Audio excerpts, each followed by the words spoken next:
ఓడిపోయావంటే నీకేమీ రాదని కాదు, నేర్చుకోవాల్సింది ఇంకా ఉందని. సహనం ఎప్పుడూ చేదుగానే ఉంటుంది, దాని ఫలితాలెప్పుడూ తియ్యగానే ఉంటాయి. రోజు రోజుకి నువ్వు ఒంటరితనాన్ని ఇష్టపడుతున్నావంటే నువ్వు మనుషుల మనస్తత్వాన్ని చదవడం మొదలుపెట్టావని అర్థం. ఎంత చిన్న ముక్క అయినా బంగారం ఎంత విలువైనదో జీవితంలో ప్రతి క్షణం కూడా అంతే విలువైనది.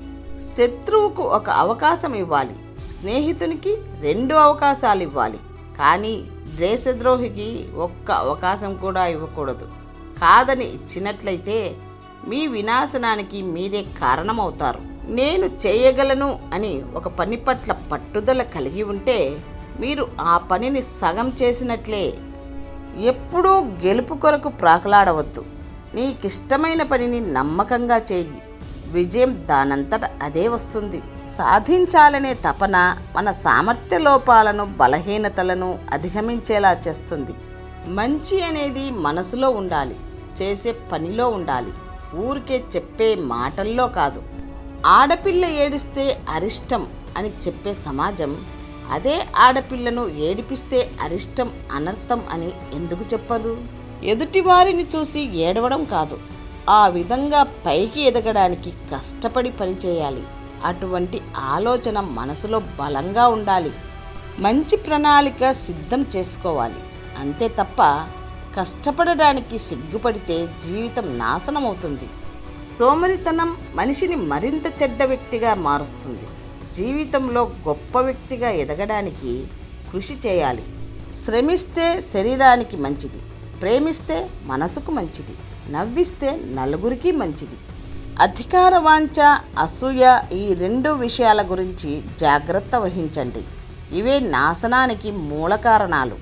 మనం చేసే మంచి పనులు ఈరోజు మనకు కనపడకపోవచ్చు, కానీ అవి ఒకరి మదిలో సుస్థిర స్థానాన్ని సంపాదిస్తాయని ఎప్పటికీ మరచిపోవద్దు. మంచి ఆలోచనలతో, మంచి వ్యక్తులతో, మంచి పనులతో స్నేహం చేయటమే సత్సంగం. నువ్వు దాచిన నిజం నిన్ను నిద్రకు దూరం చేస్తుంది.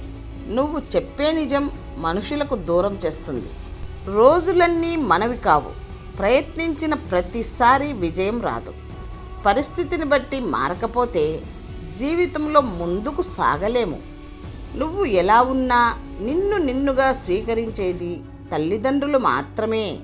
చెదిరిన ధ్యాసతో లక్ష్యం కోసం ఎంత దూరం పరుగుపెట్టినా ఎప్పటికీ అందుకోలేము.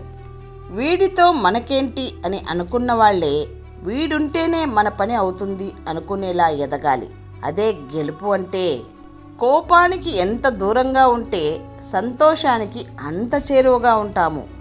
ఆరోగ్యానికి మించిన ఆస్తి లేదు, చిరునవ్వుకి మించిన సంపద లేదు. నీలోని మానవత్వాన్ని ప్రతిరోజు ఒకరికి పంచు. దాని వలన వచ్చే ఆనందాన్ని జీవితకాలం అనుభవించు. తప్పును సరిదిద్దుకుంటే అది మరింత పెద్ద ఆపదను తెచ్చిపెడుతుంది. ఓడిపోయి విశ్రాంతి తీసుకుంటున్నప్పుడు ఆ ఓటమి నేర్పిన పాఠాన్ని చదువుకో, గెలుస్తావు. కష్టాలొచ్చాయని బాధపడకు, సమస్యలొచ్చాయని భయపడకు.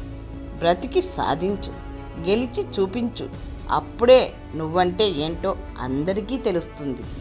జీవించడానికే పని చేస్తే బోర్ కొడుతుంది, చేసే పనిలో జీవిస్తే బంగారం పుడుతుంది. పూజ, ఉపవాసాలు ఆత్మబలాన్ని పెంచే ఆధ్యాత్మిక వ్యాయామాలు. భార్య ప్రవర్తన సరిగా లేకుంటే ఆమె కుటుంబ పరువు మొత్తం పోతుంది. అలాంటప్పుడు భార్యను విడిచిపెట్టడం మంచిది.